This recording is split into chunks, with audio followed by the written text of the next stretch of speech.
But now this time I want to look at your world, the spiritual world. Is there a level playing field for men and women in your world? As in, we don't see as many female gurus, Just asking. I mean, is there a glass ceiling there as well? Somewhere they just don't get enough. Let's understand this properly. You being a male or a female, essentially is of the body. Am I right?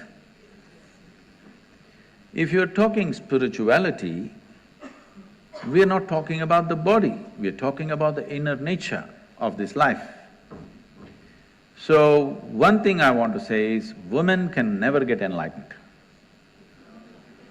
They're already enlightened.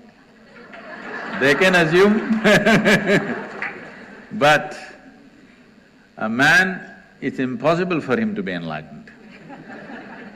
Because if you're identified with your body parts, how will anything larger than body happen to you? If you're only identified with your body parts, how something beyond the body can ever happen to you? So the question is not whether you're a male or a female. The question is whether you're identified with your body parts or is it something beyond which is functioning within you. So, the question of you being a man or a woman doesn't even come into the picture, Now, if you look at any spiritual process happening, generally 60% female, 40% male. In that 40% also, 20% are there because there are so many females. Yes So, generally always women have been more spiritually oriented.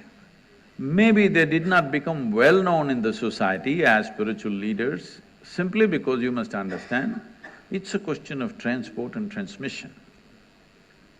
Because in ancient societies, a woman got pregnant. From 14 to 45, she was either constantly pregnant or weaning, breastfeeding a child. This was simply happening all the time. This was the natural process. Today we have a choice. This is the first time we have a choice about this, isn't it? Otherwise, it was simply happening. So she traveling long distances and teaching and becoming known in the world did not occur at that time. But these days some are coming, but I wish they had put in little more sadhana about themselves. In the Isha Foundation, in the Isha Yoga Center, I did not do this by design because I don't look at them as men or women when I give them responsibilities.